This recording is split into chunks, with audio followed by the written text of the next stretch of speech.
Yes, yes, yes.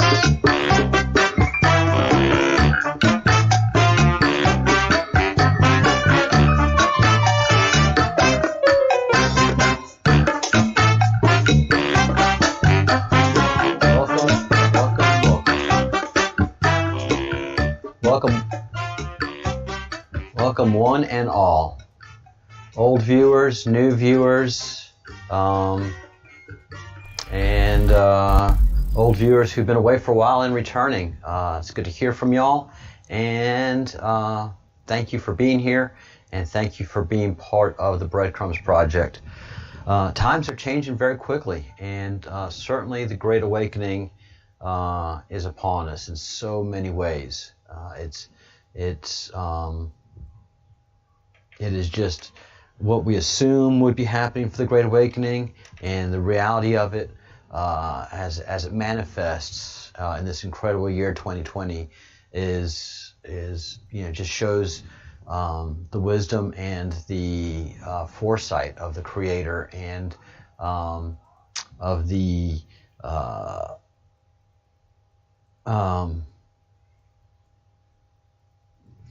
alien beings that protect our planet, quite frankly. I can't find any other suitable words except those. Clearly, there are aliens in and around our planet.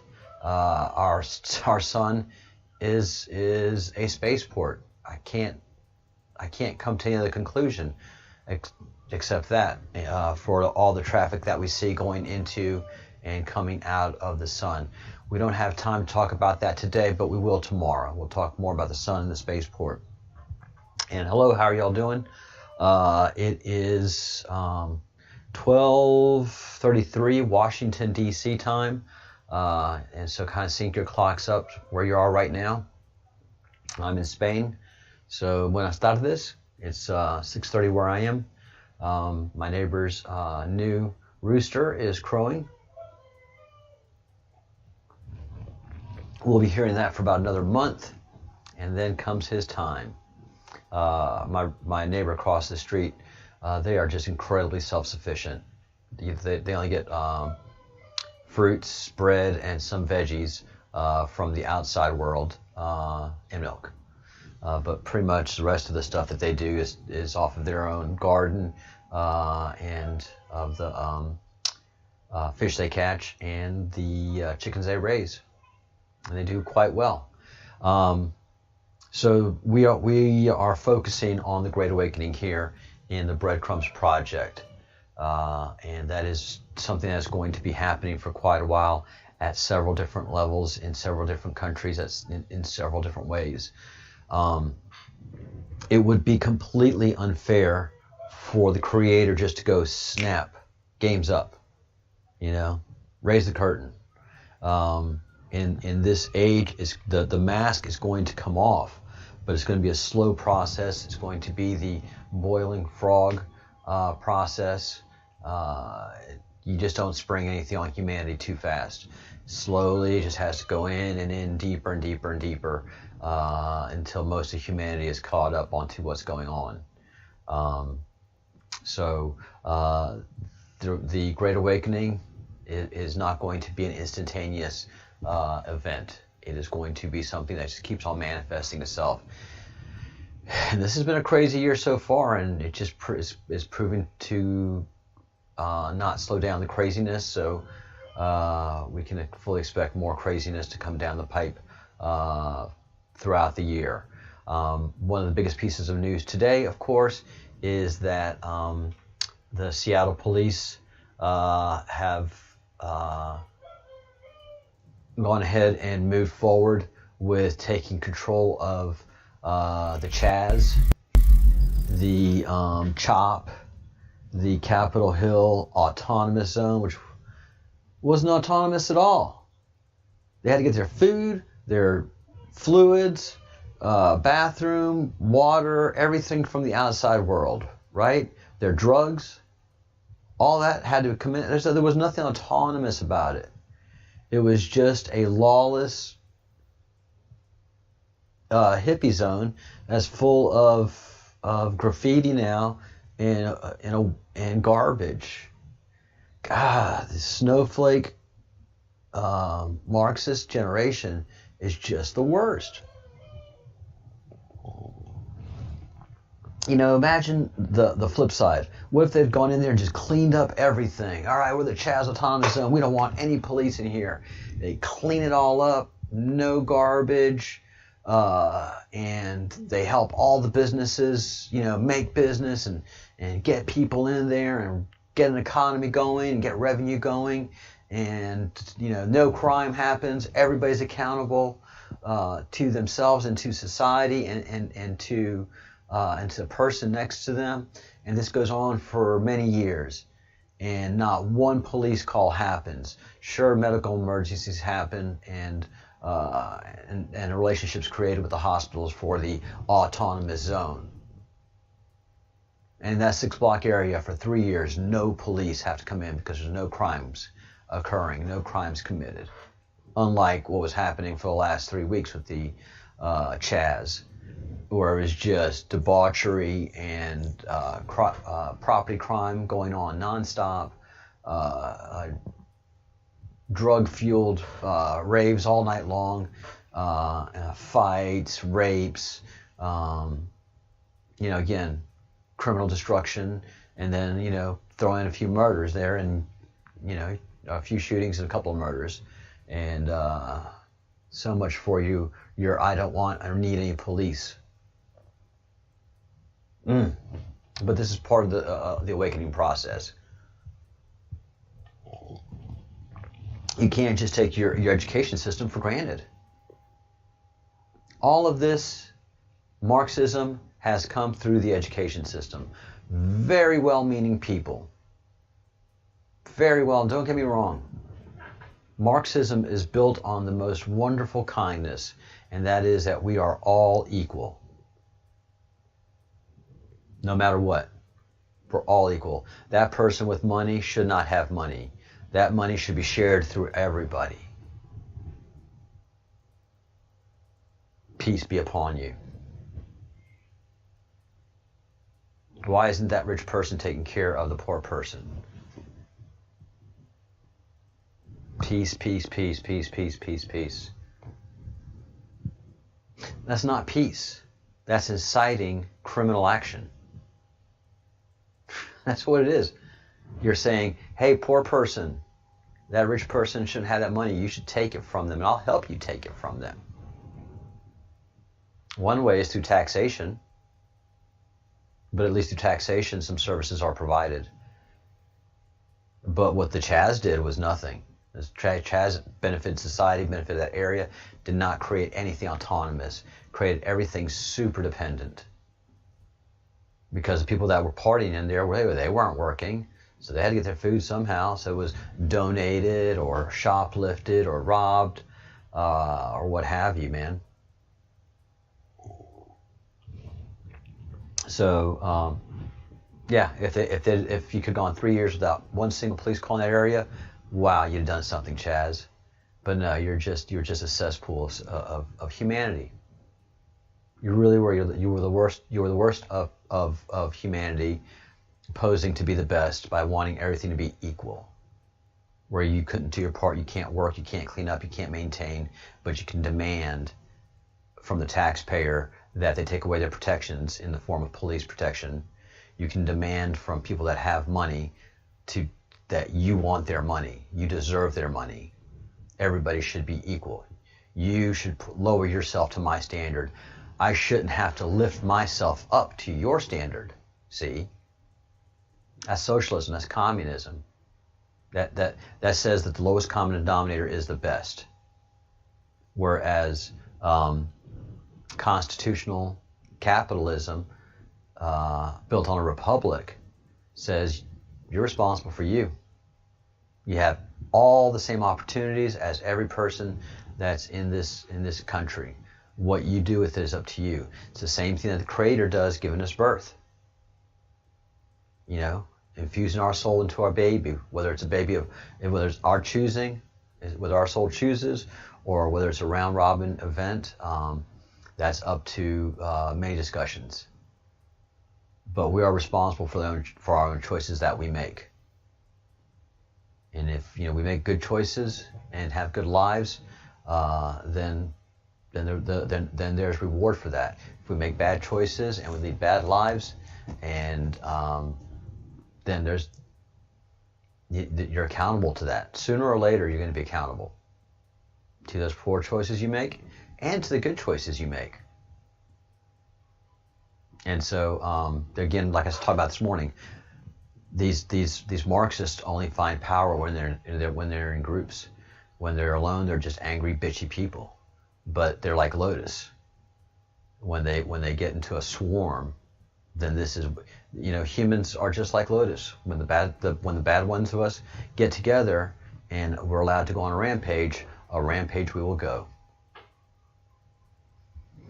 Now, one half of America became very awake with all of these events going on, and the other half of America stayed woke, and they're going to stay asleep. And we're just going to see how history plays out with these details. But there's no doubt anymore for many, many, many Americans and many people around the world. Well, no, I can't say people around the world. People around the world don't understand what's happening with America because the mainstream media lies to them. People in Spain do not see Antifa. People in Spain do not see BLM. They just see poor people that are being oppressed by rich white people because that's the media narrative that's put out by journalists.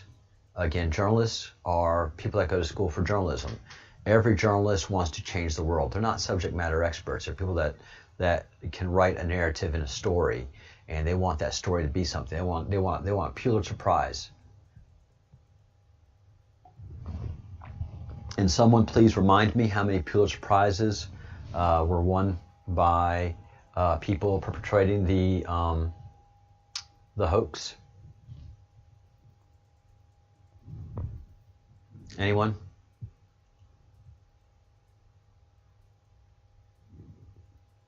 Oof.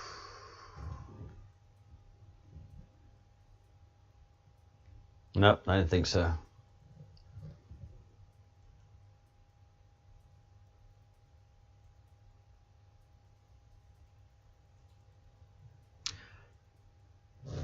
Yeah, it is.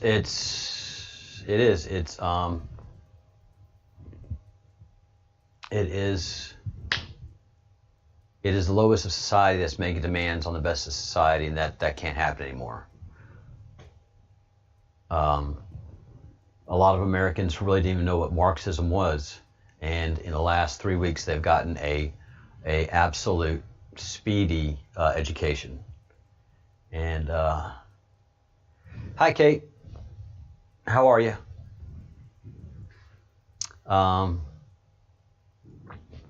it's been brisk. So the Chaz has been cleared out, and there's the police. Of course, the bad guys are going to have to start cleaning up the streets in these cities that are run by Democrat Marxists who still have not learned any lessons or any regard. So all these major cities that right now are in ruins, they're not going to get any better. They're going to be like Detroit, because a lot of these businesses are not going to rebuild and reopen because their companies, their products are not safe. I mean, sure, their insurance, some of the major brands. Doing great, Kate. A lot going on in the world, and have a lot of reporting to do. Incredibly enough. So yeah, just talking about what's happening in America, and very few people know about the Marxist organization that goes under the moniker Black Lives Matter. It is an organization bent on destroying the United States of America and its current fabric, especially the constitutional nature of America, along with Antifa. So we have a constitutional conservative republic, and most of Americans believe in that. And then we have allowed Marxism to flourish in our country and create instability and destroying the major cities of America. It's just a graffiti mess. New York City is a graffiti mess. Seattle's a graffiti mess. Chicago's a graffiti mess. Los Angeles is a graffiti mess. and Seattle and Los Angeles and San Francisco are a homeless, graffiti, drug-addled mess. So America has a lot of work to do, and it's going to have to start in the educational system, because right now it's just going to deteriorate further into the civil war that we have ongoing. Yes, big weekend ahead with the moon as well. We've had a lot going on, and the moon still looks as weird as ever. The sun is starting to calm down. The sun is starting to get back to normal. It is not as incandescent white as it has been. It is a white sun still, but it's just not the incandescent power that it has been. So that's getting back to normal, and it's getting also back into alignment. So I've been checking the sun, and right now I see it's about 4 degrees off. So in a couple of months, it should be right back on its normal path. And it's so funny that no country had any of its solstice locations open, and all of the facilities that astronomical facilities were closed, and no one could report on what was going on in the sun, except for the Breadcrumbs project. Continuing, Partha has been very busy with work,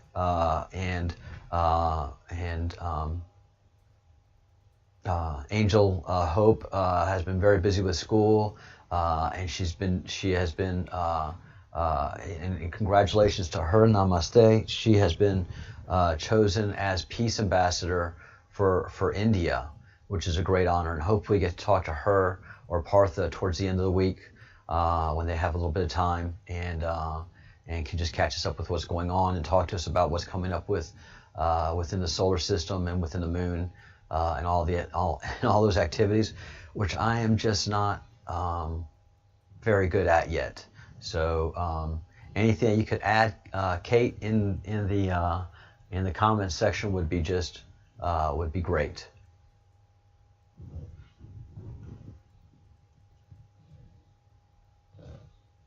And all right, so going with India. If you want to do something, what can you do? You can only do what you are. Can you do something more? And all the wisdom that they have to offer. Let's listen more to Sadhguru. You can stretch yourself, but still only what you are, isn't it? So is it not important that first you enhance what you are? If you enhance this, activity will naturally happen. The problems of life have not yet hit you, okay? When you're in the university, they will not yet hit you. It's a very protected atmosphere. All you have to do is read some dumb textbook and write something. I'm not trying to belittle the study. Again, this is the truth. The university environment is a very protected environment. You're very coddled, you're very protected.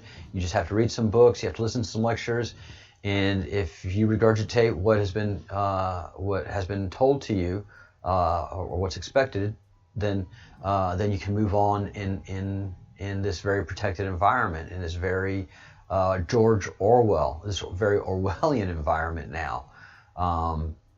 You've just not been presented with all the difficulties of life, although you may have had a rough life. I'm not saying you haven't, but you haven't gotten into your 20s, your 30s, and for the most part, especially at places like Harvard and Yale, and where all these people do really think they're smarter than you, and think that they've done well at Harvard, so they're just going to be a lot better than you. But when life comes their way. But I'm saying the real problems of life have not yet hit you, right? The true challenges have not come yet. Here only if you're overwhelmed by this, how the hell will you live in the world, I'm asking? How will you take up any big issue? I'm saying if you are an issue by yourself, obviously you will not take up any big issue and try to bring solutions, isn't it? First and foremost thing you must do is, in your life, you are not the issue, never. I am not the problem in my life. There are problems and problems.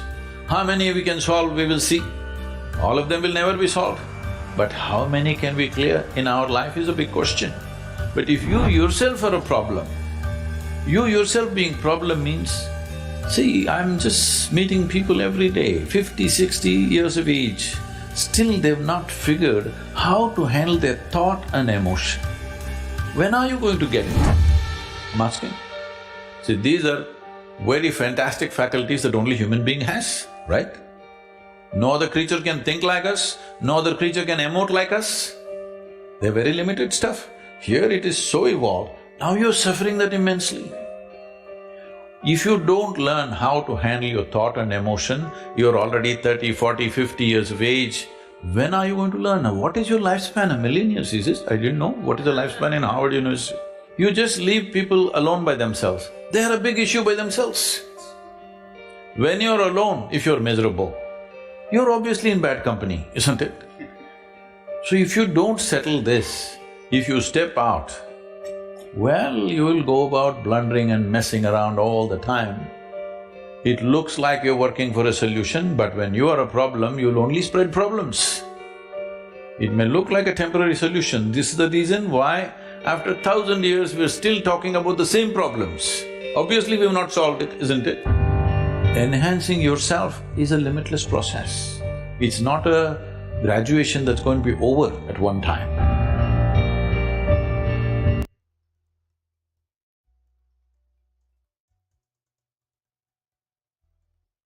And this is what our snowflakes that demand society to be responsible for them and to allow them to continue to misbehave and to be spoiled and to do whatever they want, to commit crimes and not to be accountable to the law, even though the United States of America is a nation of laws.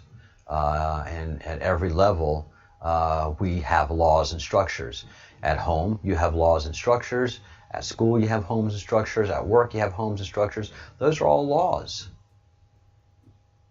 For every action, there's an opposite reaction. That's a law. So for these misfits and these children and these immatures that that can't function within a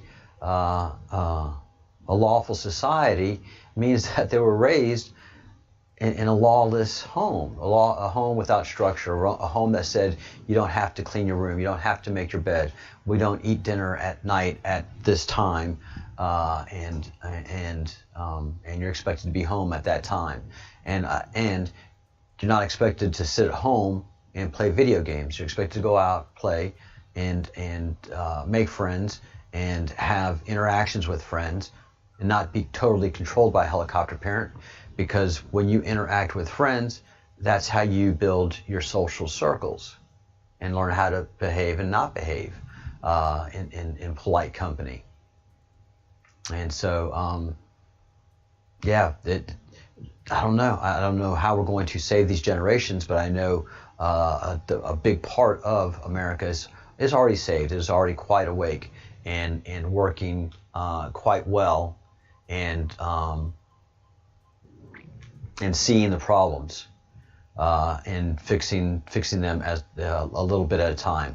This is where the cue comes in. This is why we've been talking about the cue and deciphering the cue, and there's no such thing as a coincidence. The cue, as I understand it now, is not a military operation. It is a civilian operation of very important people that have come together and have agreed to do what needs to be done to become a constitutional republic again, and to come to understand and be functional to the republic. And so the Q is very involved as a patriotic organization, a loosely affiliated patriotic organization. There's no central organization. Nobody pays dues. And what's created are just a bunch of cells, of anonymous cells, and individual cells that don't have to communicate to each other, because all we have to do is pay attention to the Constitution and the news and our own professional understanding of the world. So I don't have to talk to any other Q source or feed from them what I'm going to talk to you about, because we all agree, and many of us have already taken an oath in our military careers to protect and defend the Constitution of the United States and the republic for which it stands. So we're already a militia. We've seen the danger. Even though our politicians and our political class can't see the danger, our political class don't own us. They're not the boss of us, and we've already seen that they are corrupt and totally undermined operation, something that we refer to as a deep state. So the Q is not a military operation. I felt it wasn't, and I really had a strong feeling it wasn't, and I've gotten some confirmation and information that it's not. You can do your own research. I'm not going to tell you what it is or isn't, because that doesn't serve the purpose. Is QAnon the person that is dropping the Q hints, or as it's been termed, the Q breadcrumbs, which is something I don't follow either. I don't follow those Q breadcrumbs. A lot of people are set up to do that. I follow the bigger breadcrumbs. The whole sausage, the whole loaf. So there's a lot that makes up our history that has been misinformed to us, and I'm going to present it as clearly and concisely as I can, and leave a video library so that other Q people can come in and start picking up the breadcrumbs. The Q key, what we're looking at here, is a cipher, and we're deciphering it. And there really is no end to this. So I'll continue to do my briefing on this, but there is no end to the Q. There is no end to the Q. The Q is basically your patriotic nature, your love of country, and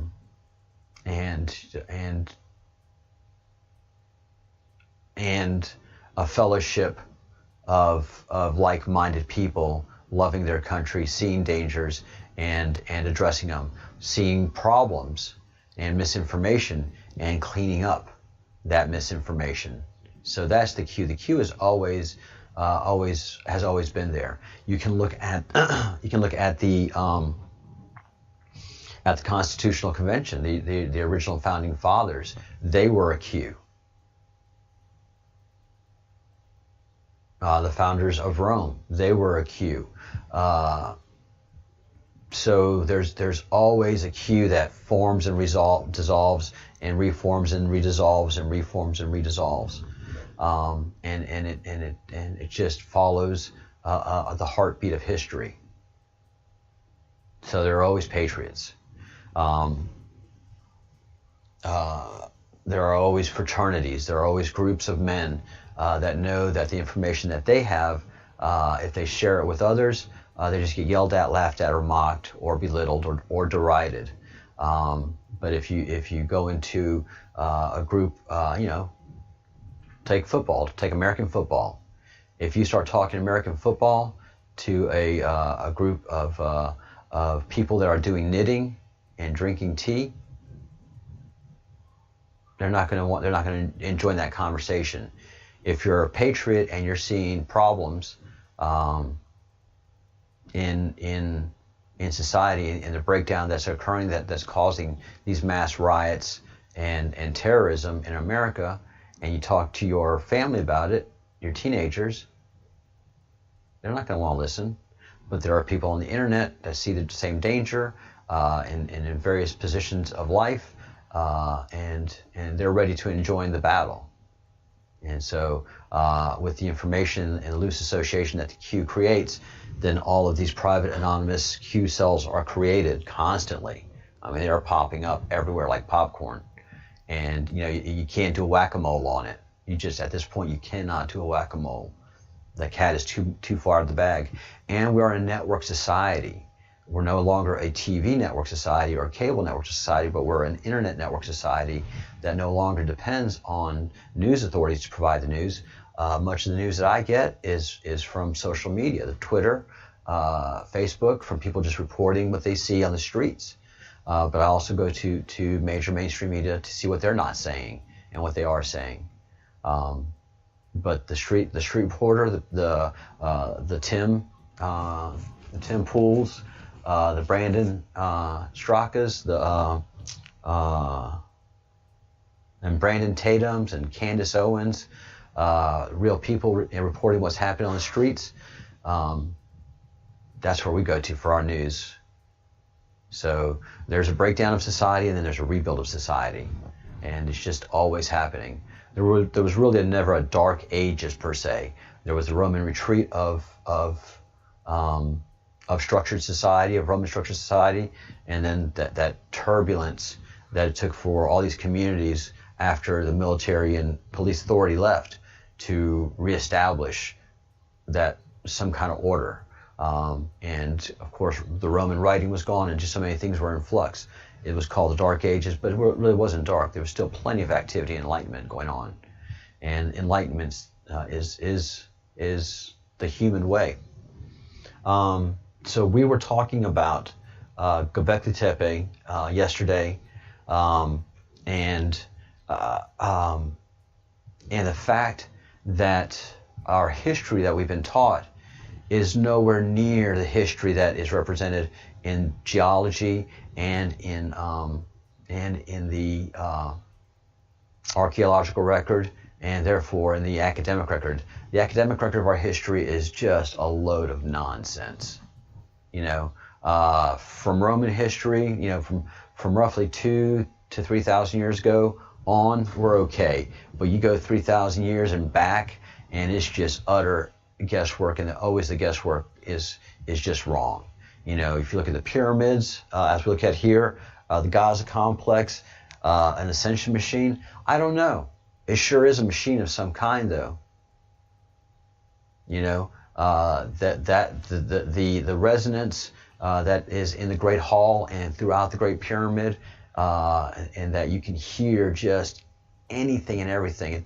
The Great Pyramid, the Great Pyramids are acoustically perfect engineered devices. So it had to be for a purpose. And the true history of the pyramids is something that you just have to struggle to get. And thank God we have great researchers that are just making some great observations, and we are making some definite and strong conclusions that are not what archaeologists tell us. Especially if you want to look at the Sphinx and the Sphinx enclosure. The Sphinx enclosure and the Sphinx itself shows great erosion, but not air and sand erosion, but water erosion. And that's something that you can look up as well. And the last time it rained with any great frequency was 12,000 years ago, 13,000 years ago and beyond. So, and 30,000 years ago, the Saharan Egypt was not there. The desert was not there. Egypt, all of Egypt was lush and filled with rivers and filled with trees and forests and all kind of wild animals. But something happened, and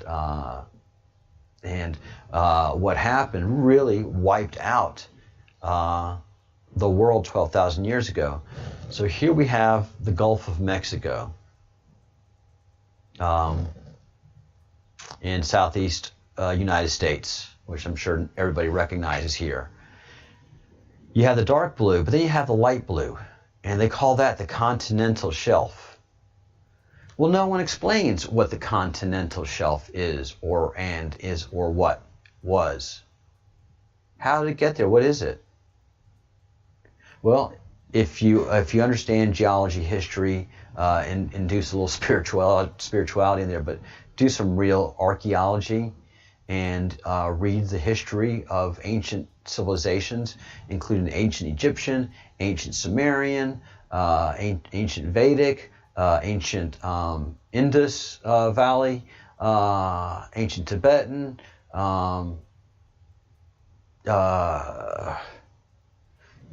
go to Easter Island and their traditions,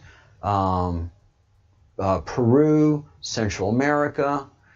All of them talk about the Great Flood, and there's just a bunch more that I'm missing. All of them are talking about the Great Flood that destroyed the entire planet, and that the Creator was mad at the gods that were running the planet at the time, and they even the gods just took out everything. But there was one God that really loved and treasured his creation, which was humans, and allowed for some of them to survive and some animals. And then the great Creator was like, I shouldn't have done that to the humans. Feel bad about that. Won't do that to them again. Well, here in this continental shelf is the indication of what our old world looked like before the Great Flood. So before the Great Flood, all of this continental shelf here was actually the seaside land. And if you go over deeper here, this was all seaside. And so all of this Florida up here, I mean, that was super high land. And then you go into the Gulf of Mexico, and this has been blurred out a lot more than it is right now. But if you can see the sea floor of Gulf of Mexico is just a bunch of scoop marks. And if you go, you could see it 5 years ago. It was super clear. And now they've really blurred it out. Just blurred it a whole bunch where you can't, but you can see the pock marking. But something was going on in the Gulf of Mexico before humans were allowed to run the planet. Something was going on, something that cannot be explained, because the Gulf of Mexico is filled with giant holes that we aren't capable of producing.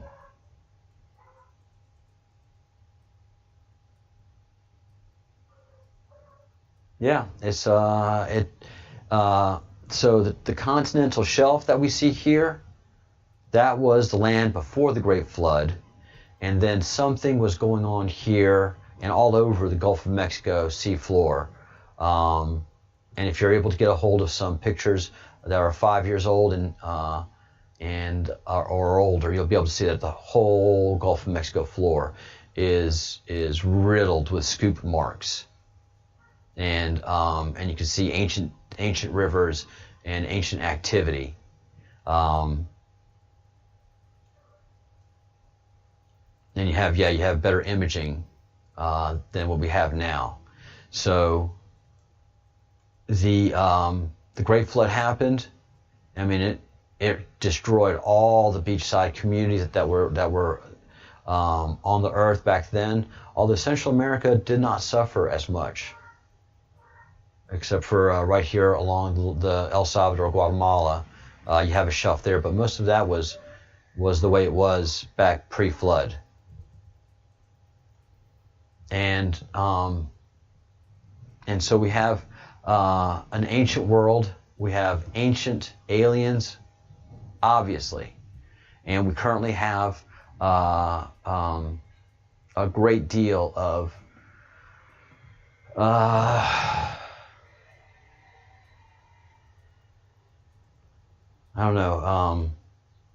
great deal of proof of alien activity on the planet, of the old gods of the old world, and of UFO activity going on now, where the U.S. government is trying to work this out as well. So, as you know, as I've been talking about, the Pentagon has released the clips of the and unidentified flying objects, the Tic Tacs as we call them. They're small, relatively small. Sometimes they're 18 meters, sometimes they're bigger than that. Sometimes they're in a whole group of them, as we've heard pilots talk about.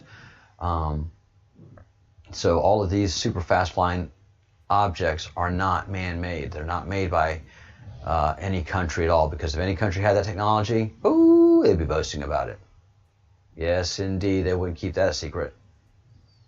America didn't keep the Black Hawk program. I mean, the Black Hawk program. The SR-71 program quiet for very long. We didn't keep the stealth program quiet very long. We didn't keep the B-2 bomber quiet very long. Once that technology was ready to hit the front lines, and there was always plenty of leaks of these aircrafts. There was always plenty of leaks, and so those of us knew where to look.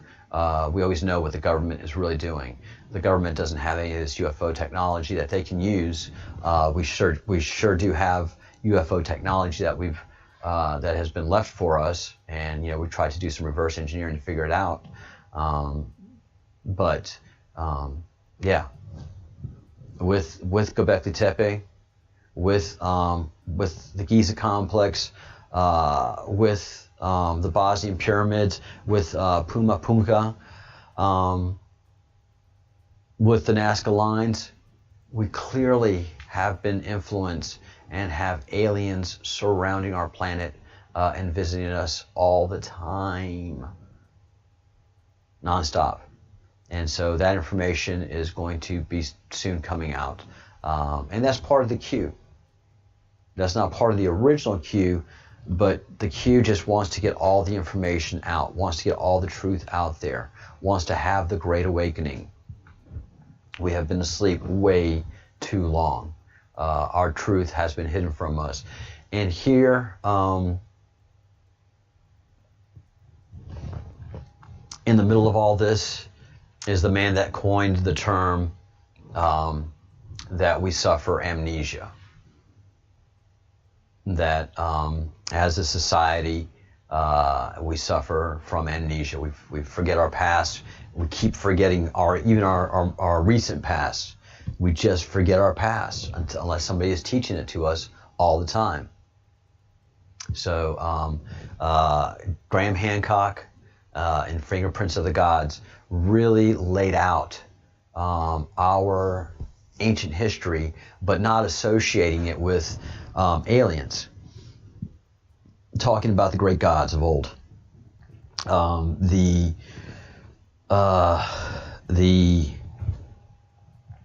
synchronicity of religions around the world, how many religions have similarities, and the differences between religions only came in the modern age and within the last 2,000 years.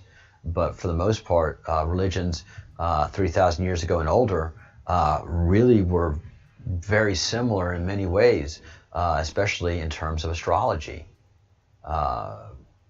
Pre-Mayan, pre-Inca, Central American societies were great observers of astrology and of the stars.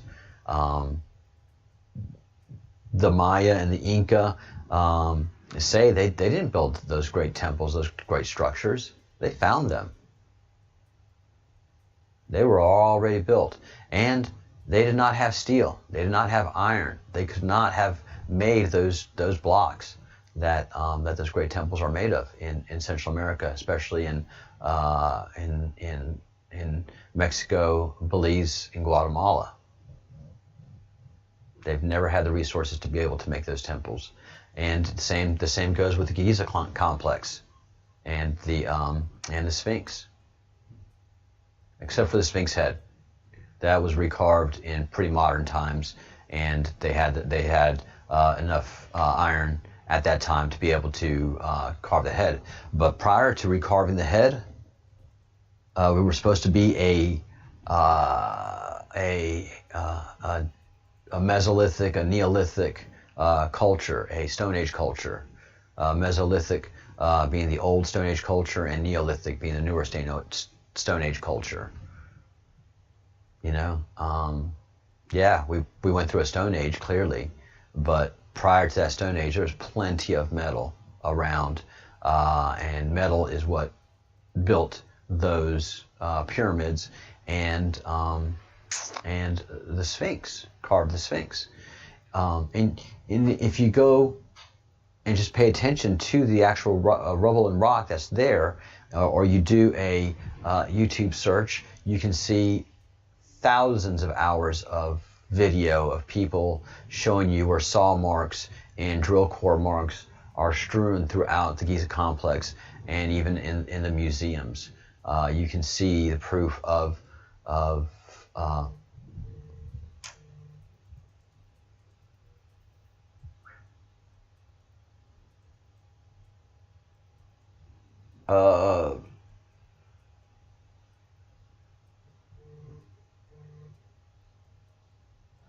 sorry, getting a call. I'll be ending the show in 10 minutes because I try to keep it to an hour. The morning shows are an hour, and then the evening shows, which I'm going to start a half hour later. I'm going to start at 1 o'clock Washington D.C. time, and try to get that a little more standardized. So note that new change. So tomorrow, the show is going to start on the hour, and it's going to be at 1 o'clock Washington D.C. time. And if you're any good at time zones, then do that adjustment. I'm horrible at time zones. We were starting the show at 12:30 Washington D.C. time. We're moving it up to 1 o'clock. So again, the Q is all about getting the right information, not the right information, the cleaned up, unfiltered information to the citizens, to the people, in whatever form that takes and how it goes. There's not a controlling authority for the Q. We are all independent warriors. We're all independent minded, and we operate like a militia where we see problems, we fill the gap. That's how militia works. We are not a centralized military. We are individuals who've pledged to protect the United States of America, and we will do it to the best of our abilities. The best way that I can do it is to be a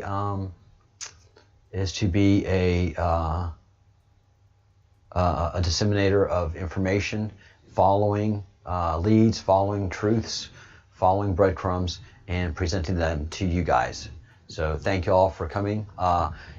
If you're watching the live stream, please give a thumbs up or a thumbs down, depending on how you feel about it. But voice your opinion. Also, please join the project. There's a little button, I think it's right down there, and join the Breadcrumbs project for as little as $1.99 a month. You can support the project, but more importantly, you can come into the chat room and chat during the live stream and chat with people that are very, very open-minded and want to hear what you have to say, like I do, but just not get trolled. That's the only reason why we have the chat between and behind a paywall. It's safe, just for safety and security reasons. It's a shame that it's got to be like that, but that's the world we live in, But our bodies are like that too, as we see in a pandemic. Our bodies are susceptible to attack. We have defenses within our body that protect us. Well, we have to do the same in our society, and that's just the reality of it. None of us likes it like that. We want to be in a peaceful, loving world. We all would want the vibration to raise and the ascension to happen, but right now it's not. So we have to deal with the world that we are in and protect ourselves in the best manner and means possible. So with keeping an eye on our past and seeing our past as telling us that great societies have been here before. Well, we can't assume that those societies have gone away. Those societies have left, but they're still out there in the universe somewhere, and they're definitely keeping an eye on this gem of a planet and this very unique creation that they've created and helped maintain. And so tomorrow we are going to kind of breeze on over here to the left, to the left, to the left. And we're not going to do that politically. We're not going to turn into Marxists. Marxism is just, I want what you've got. If you have more than I do, then I want what you've got. And that can just never, that's criminality. You can talk about it in a political sense, but it is just fundamental criminality.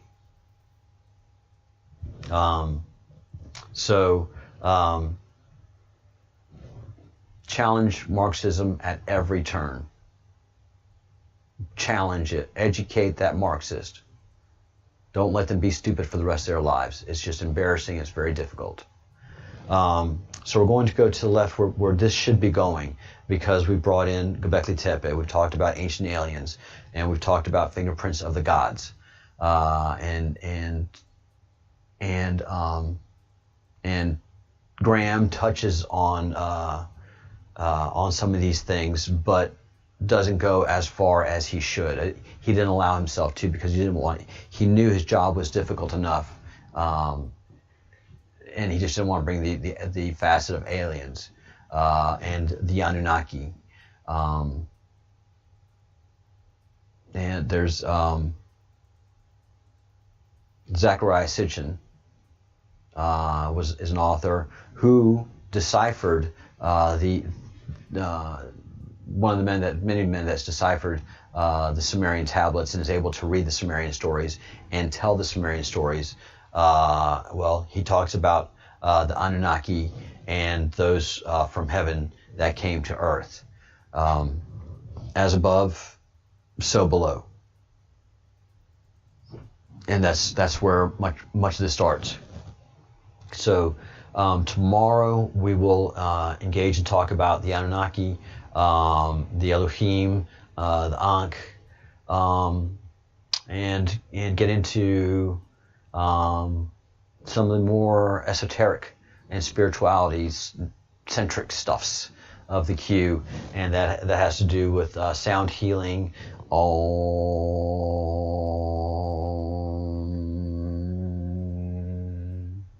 and vibration and sounds. I do have a door and window open, so I was able to let that Om energy out into nature. But then, we are getting into awakening consciousness, age of the golden race, and the great year, the precession of the equinox. So that's stuff that we'll talk about tomorrow on the Q map.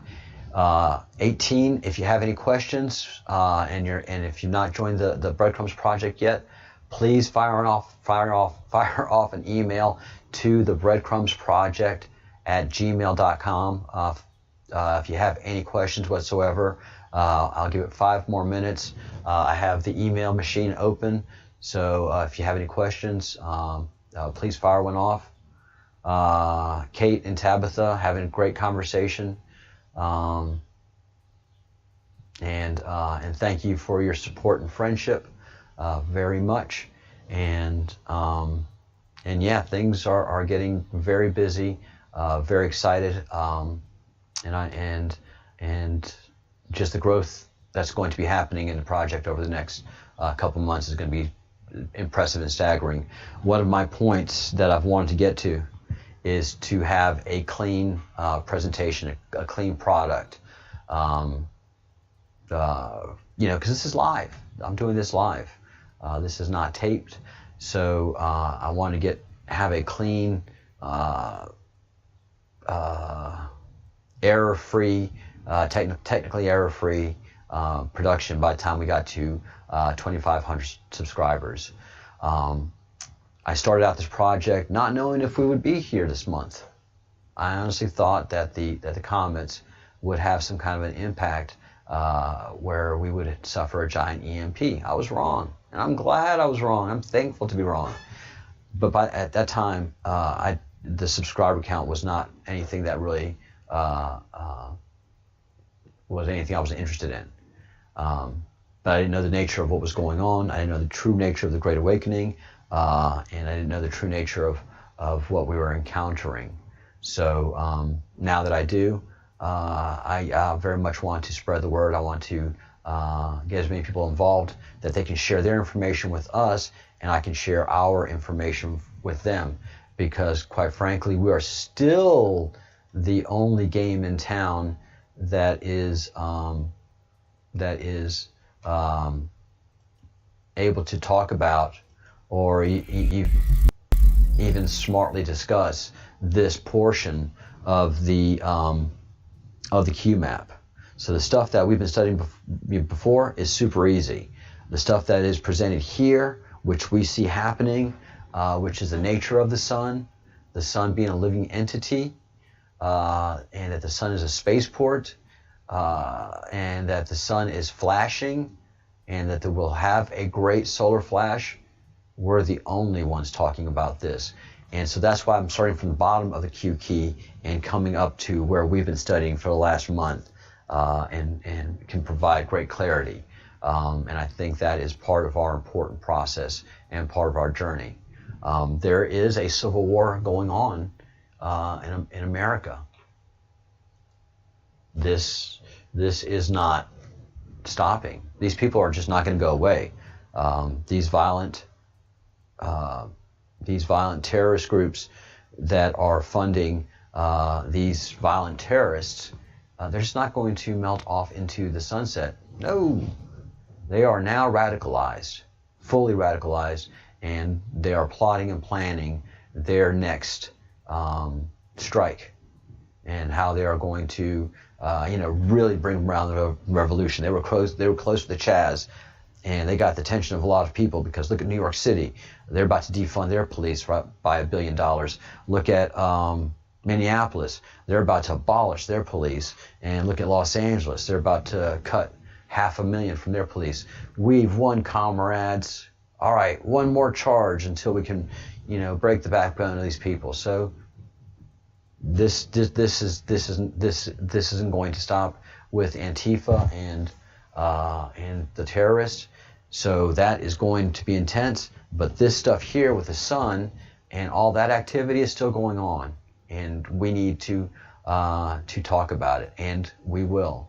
So it's the video library that we build up that's going to add value to what we're doing, and it is preparation for what's to come, that we do well here.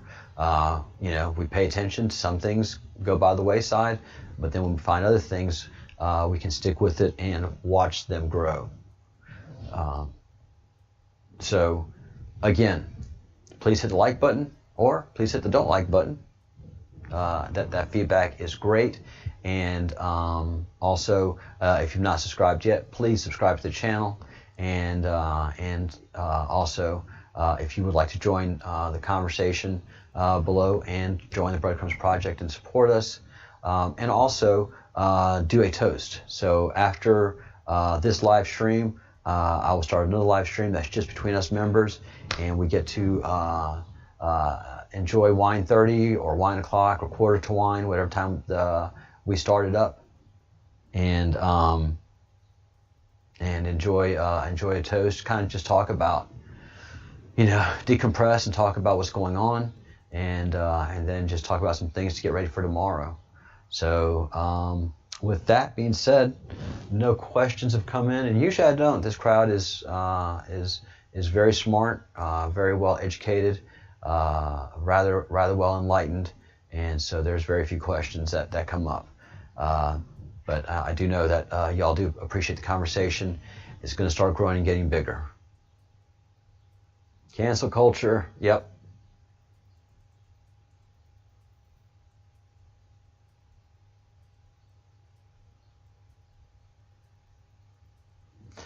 All right, Kate, thank you for the conversation.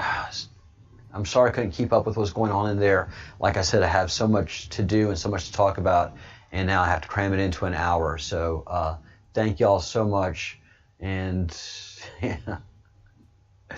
and Tabitha, you are just the bomb.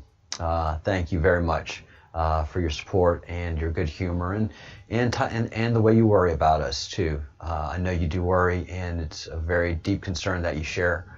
And we all very much appreciate it. So big hugs to both you and Katie Kate. All right, guys. So you know what's about to happen.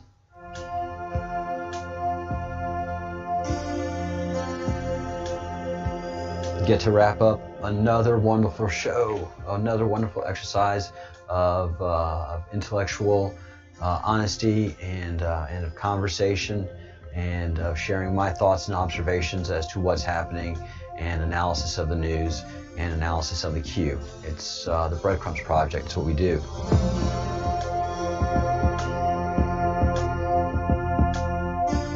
Really don't ask much from anybody. I just ask that you think good thoughts, do good deeds, and say good things.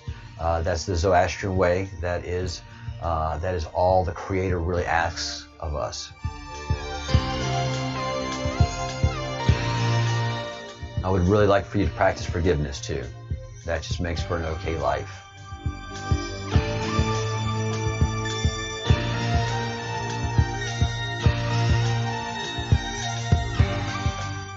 So thank you. Thank you so much for all that you do and all that you bring to the Breadcrumbs Project, and we'll see you tomorrow morning.